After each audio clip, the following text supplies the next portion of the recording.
Hello guys. तो इस video में अपन बात करते हैं इम्यूनोथेरेपी की। ठीक है, व्हाट इज इम्यूनोथेरेपी, या इसको अपन एलर्जन इम्यूनोथेरेपी भी बोलते हैं। ठीक है, अब इसका यूज क्यों होता है पहले इसको समझिए आप कि अस्थमा के अंदर, अस्थमा की इटियोलॉजी मैंने आपको बताई थी। अस्थमा का स्टार्ट एक तरह से एलर्जन से होता है। ठीक है, एलर्जन है, पेशेंट ने इनहेल किया, पर्सन ने इनहेल किया, उसकी जो जेनेटिकल जो कंडीशन थी उस तरह की थी कि उसको वो एंटीबॉडी बन गई। इनहेल सब कर रहे हैं, कोई कर रहा है, हर किसी को अस्थमा नहीं होता, लेकिन जो यह इनहेरिटेंस फैक्टर आप बोल सकते हो, या बोल सकते हो कि इंट्रिंसिक फैक्टर्स कुछ ऐसे होते हैं, उस कारण से ऐसा हो जाता है। ठीक है, होता क्या है, मैंने आपको मैकेनिज्म बताई थी कि जब अस्थमा का एलर्जन अंदर जाता है, उसमें जो बीटा सेल्स होती है वहाँ पे अटैच होगा, और अगेन रिपीटेड अटैचमेंट के बाद में वहाँ पर आईजीई एंटीबॉडी का प्रोडक्शन होता है। आईजीई एंटीबॉडी प्रोडक्शन होकर आईजीई मास्ट सेल पर अटैच होती है, मास्ट सेल का डीग्रेनुलेशन होता है और वेजो एक्टिव अमाइंस और साथ में कुछ केमिकल मेडिएटर्स रिलीज होते हैं, जिसका आंसर पर कोई स्पाज्म भी होता है और टेनेसियस म्यूकस सिक्रेशन भी होता है। ठीक है, अब इम्यूनोथेरेपी कैसे काम करेगी, तो पहले तो मैं आपको बताना चाह रहा हूँ कि immunotherapy is add on therapy, मतलब स्टेप 5 में आपको यूज करना है, स्टार्टिंग में यूज नहीं करते। लेकिन हाँ, एक पॉइंट और बताना चाहूंगा यहाँ पे कि इम्यूनोथेरेपी एक्यूट सीवियर अस्थमा के लिए रिकमेंड नहीं है, अनकंट्रोल्ड अस्थमा के लिए रिकमेंड नहीं है। ठीक है, अस्थमा कंट्रोल्ड है उसी के लिए रिकमेंड है। ठीक है, तो सीवियर अस्थमा, सीवियर कंडीशन, उसमें इम्यूनोथेरेपी रिकमेंड नहीं है। क्यों?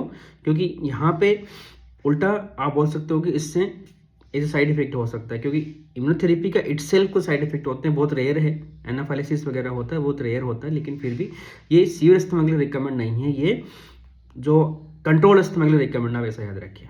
ठीक है, चलिए, माइल्ड परसिस्टेंट अस्थमा या मॉडरेट परसिस्टेंट अस्थमा तक रिकमेंड है, सीवियर सिचुएशन में रिकमेंड नहीं है। तो दो तरह से अप्रोच होती है, पहला है SCIT, दूसरा SLIT।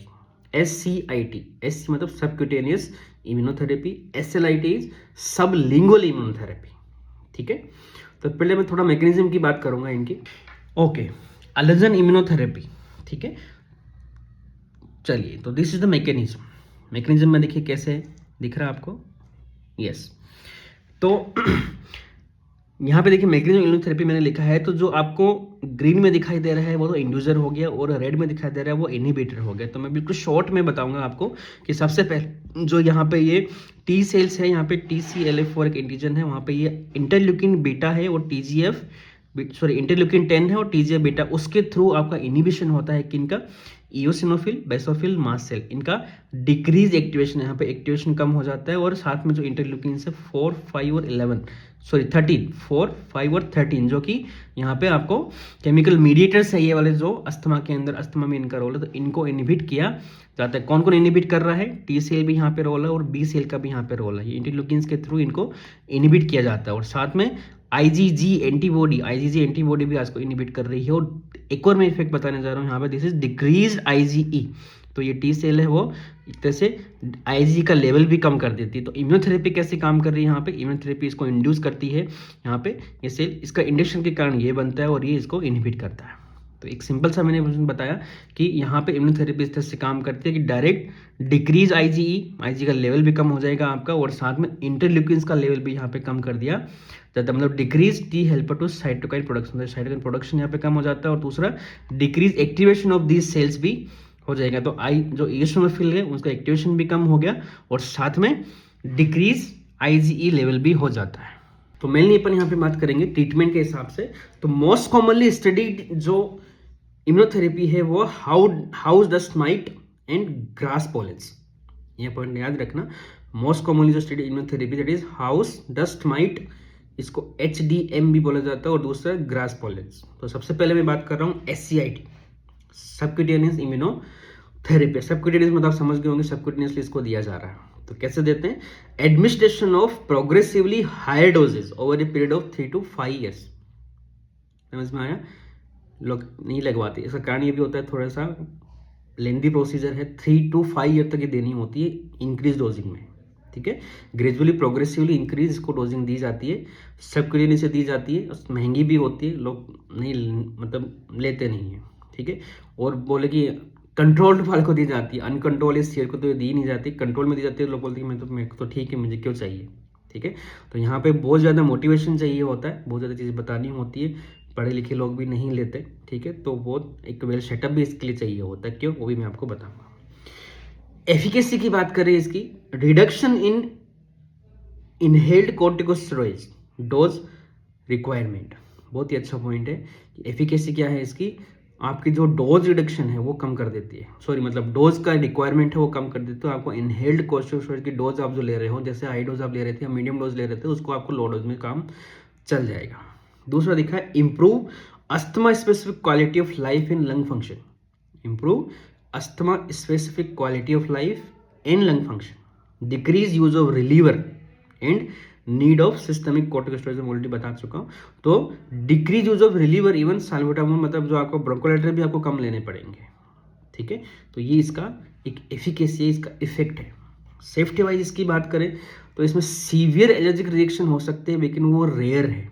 रेयर कितनी रेयर है, 0.5 to 0.7%, ठीक है। मतलब 1000 में से 5 लोगों में ऐसा, 5 से 7 लोगों में ऐसा होता है।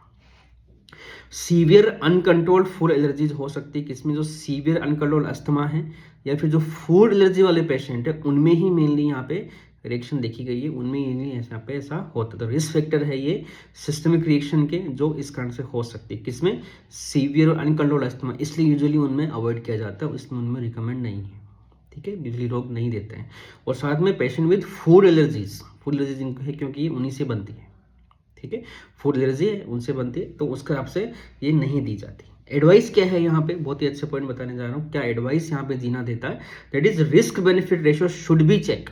तो before giving SCIT risk benefit ratio आपको चेक करना है। पेशेंट जिसको बहुत ज़्यादा एलर्जियाँ होती है, मतलब बोल सकते हो कि बहुत ज़्यादा एलर्जिक है वो फूड एलर्जी से, ठीक है, बहुत ज़्यादा कभी कभी उसको मतलब आप बोल सकते हो एक्सरबेशन हिस्ट्री बहुत ज़्यादा है, लेकिन मेरी बात है 1 और मोर देन 1 एक्सरबेशन से उसको लास्ट 1 ईयर में, तो आप यहाँ पे नहीं देना चाहिए उसको, या फिर बोल सकते हैं कि एक एडवाइस है कि आपको पहले रिस्क बेनिफिट रेशियो आपको देखना है, ठीक है। कॉस्ट ऑफ प्रोलॉन्ग थेरेपी, ये आपको पैसे पेशेंट को एक्सप्लेन करना होगा कि 3 to 5 ईयर की थेरेपी होगी, प्रोलॉन्ग थेरेपी है और कॉस्टिंग भी हाई होती है, ठीक है। 30 minute of monitoring requirement after injection, ये मैंने इसलिए बताया कि मैंने बोला था कि आपको एक प्रॉपर सेटअप यहाँ पे चाहिए होता है, तो इसी कारण से चाहिए कि इंजेक्शन लगाने के बाद में 30 मिनट तक प्रॉपर मॉनिटरिंग आपको चाहिए, कोई एनाफिलैक्सिस नहीं हो रहा है, उसको प्रिवेंशन के लिए, एनाफिलैक्सिस को रोकने के लिए या फिर उसके ट्रीटमेंट के लिए आपको आपके पास सुविधा होनी चाहिए, ठीक है। तो SCIT should not use for uncontrolled asthma, आगे है पॉइंट। तो अनकंट्रोल्ड अस्थमा के अंदर यूजुअली SCIT यूज नहीं की जाती अंटिल गुड अस्थमा कंट्रोल, ठीक है। लेकिन फिर भी अनकंट्रोल्ड अस्थमा और एक्सरबेशन इसके रिएक्शन होने के रिस्क फैक्टर्स है, ठीक है। तो वो आपको क्या करना है, रिस्क बेनिफिट रेशियो के हिसाब से ही काम करना है। तो अनकंट्रोल्ड अस्थमा यूजुअली यूज नहीं की जाती, ठीक है। Given in only health care experts, high quality standard extract should be use, आप जो यूज कर रहे हो वो अच्छी क्वालिटी का एक्सट्रैक्ट आपको यूज करना है। जो SCIT है, जो इम्यूनोथेरेपी का जो ड्रग आती है उसको आपको अच्छी क्वालिटी का यूज करना चाहिए, ताकि रिएक्शंस के होने का खतरा कम हो जाएगा, ठीक है। नेक्स्ट अपन बात करें SLIT, सबलिंगुअल इम्यूनोथेरेपी। सबलिंगुअल आप समझ गए होंगे कैसे देना है, बिलो द टंग। तो यहाँ पे ये टेबलेट फॉर्म में भी आती है और ड्रॉप्स फॉर्म में भी आती है। अंडर द टंग आपको देना, अगेन वही इंक्रीजिंग प्रोग्रेसिवली डोज, ठीक है, प्रोग्रेसिव डोज आपको इंक्रीज करनी होती है। Duration depend on allergen types, अब यहाँ पे ड्यूरेशन कोई फिक्स नहीं है, कौन सा एलर्जन है उस पर डिपेंड करता है। तो यहाँ पे 2 प्रकार की होती है, पहला HDM SLIT, HDM मैंने बताया था हाउस डस्ट माइट, और दूसरा रेगवीड, मैंने बताया था कि ये ग्रास पोलन्स पे मेनली स्टडी की गई है। तो रेगवीड SLIT 2 तरह की आती है, HDM house dust mite SLIT and ragweed SLIT, ठीक है। एफिकेसी की बात करें तो again decrease the asthma exacerbations in requirement of systemic और ओरल कॉर्टिकोस्टेरॉइड, ये चीज सेम, ठीक है। सिग्निफिकेंट सिम्टम रिडक्शन, ये भी इसमें देखा गया है कि सिग्निफिकेंटली सिम्टम रिडक्शन ये कर रही है, तो बहुत अच्छी बात है। सेफ्टी की बात करें, अगेन सीवियर एडवर्स रिएक्शन यहाँ पे थोड़ा सा ज़्यादा है, यहाँ पे 1% है, फिर भी बोलेंगे लेस देन 1% होता है, ठीक है। तो rare case of anaphylaxis requiring epinephrine, ये बहुत अच्छा पॉइंट है यहाँ पे कि एनाफिलैक्सिस होता है लेकिन इतना नहीं होता कि आपको एपिनेफ्रिन की नीड पड़े, मतलब एड्रेनलिन की नीड नहीं पड़ेगी, मतलब इतना सीवियर एनाफिलैक्सिस नहीं होता है, ओके, थोड़ा बहुत रह जाता है, हाइड्रोकोर्ट से आप मैनेज कर सकते हैं। Lesser adverse event than SCIT, तो SCIT से कम यहाँ पे इवेंट होता है, क्योंकि SCIT आप एक डायरेक्ट इंजेक्ट कर रहे हो, यहाँ पे आप जस्ट अंडर द टंग आप दे रहे हो, सिस्टमिक है दोनों। यूजुअली ओरल और GI symptoms that also treatment that also doesn't need most treatment, तो माइल्ड होते हैं, ठीक है। तो usually gastro intestinal side effect होते हैं इसका, गैस्ट्रो इंटेस्टाइनल रिएक्शंस होती है, नोजिया हो गया, वॉमिटिंग हो गया, इवन ट्रीटमेंट की भी नीड नहीं है, देना चाहो तो आप जस्ट पीपीए वगैरह आप दे सकते हो, ठीक है। एडवाइस की बात करें, जीना क्या एडवाइस करते हैं यहाँ पे, asthma plus how dust my allergy, ऐसा पेशेंट जिसको अस्थमा डायग्नोज्ड है और आपने एलर्जिक टेस्ट भी किया है, ठीक है, जब स्किन प्रिक टेस्ट हो या ब्लड से कैसे भी आपने किया हो, स्किन प्रिक टेस्ट ज़्यादा रिकमेंड करते हैं।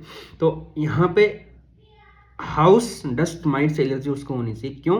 क्योंकि मैंने बताया कि SLIT अकॉर्डिंग टू एलर्जन बनाई गई है, ठीक है। दो तरह से हैं, पहला SLIT था HDM हाउस डस्ट माइट, तो जिसको house dust might say allergy है वही उसको दी जाएगी, नहीं रेगविड वाली, वरना वो इफेक्टिव नहीं होगी ना। ऐसे पेशेंट दूसरा दिया है कि persistent asthma symptom even with low to medium dose ICS आप दे रहे हैं, ठीक है। हाई डोज वाला का मतलब तो सीवियर कंडीशन हो गई, यूजली उसमें नहीं दिया जाता, SLIT वगैरह यूज नहीं होती, लेकिन परसिस्टेंट अस्थमा है, मैंने क्या बताया था, परसिस्टेंट माइल्ड या परसिस्टेंट मॉडरेट तक आप दे सकते हो। तो दिया है systemic even symptoms even with low dose medical, जो मतलब लो डोज ICS आप यूज कर रहे हो फिर भी सिम्टम है, कैसे? तो यहाँ पे आपको ऐड करना है HDM SLIT, बट कब? ये भी इंपॉर्टेंट, लंग फंक्शन आपके अच्छे होने चाहिए, कितना? FEV1 मोर देन 70% है, ठीक है। FEV1 मोर देन 70% है, आपको पता है कितना रेशियो मोर देन 70% होता है तब अपन को ऑब्स्ट्रक्शन बोलते हैं। 80% से ऊपर होने से FEV1 नॉर्मल, यहाँ पे 70% से ऊपर भी आप मान सकते हो। तो रेगविड SLIT किस में दी जाती है? किड्स जिसको अस्थमा हो विद रेगविड सीजन हो और साथ में FEV1, यूजुअली किड्स की बात कर रहा हूँ तो मोर देन 80% तक भी FEV1 हो तो बेस्ट रहेगा। तो रेगविड का सीजन हो, मतलब पोलेंस का सीजन हो, ठीक है, एक अलग सीजन होती है अपनी, पता आपको। किड्स विद अस्थमा, तो अस्थमा का एक बच्चा है जिसको रेगविड सीजन में और कुछ सिम्टम्स आ रहे हैं, मतलब आप समझो कि हाँ इसको रेगविड एलर्जी होगी, उसके लिए रिकमेंड है। लास्ट अपन बात करेंगे ब्रोंकियल थर्मोप्लास्टी। ब्रोंकियल थर्मोप्लास्टी भी जिना रिकमेंड करता है, ठीक है, फॉर अनकंट्रोल्ड अस्थमा और इन स्टेप 5 ऑफ ट्रीटमेंट, ठीक है। तो जो ट्रीटमेंट है स्टेप 5, एडोन थेरेपी के बाद में भी ट्रीटमेंट नहीं हो पा रहा है तो अब ब्रोंकियल थर्मोप्लास्टी इंडिकेटेड है, ठीक है, अनकंट्रोल्ड अस्थमा के लिए ब्रोंकियल थर्मोप्लास्टी, ठीक है। नेक्स्ट अपन बात करें विटामिन डी, एक पॉइंट और दिया है जीना के अंदर, विटामिन डी का यूज, ठीक है। तो विटामिन डी एक्जेसर्बेशन के रेट को कम करता है, डिक्रीज रेट ऑफ एक्जेसर्बेशंस, ठीक है।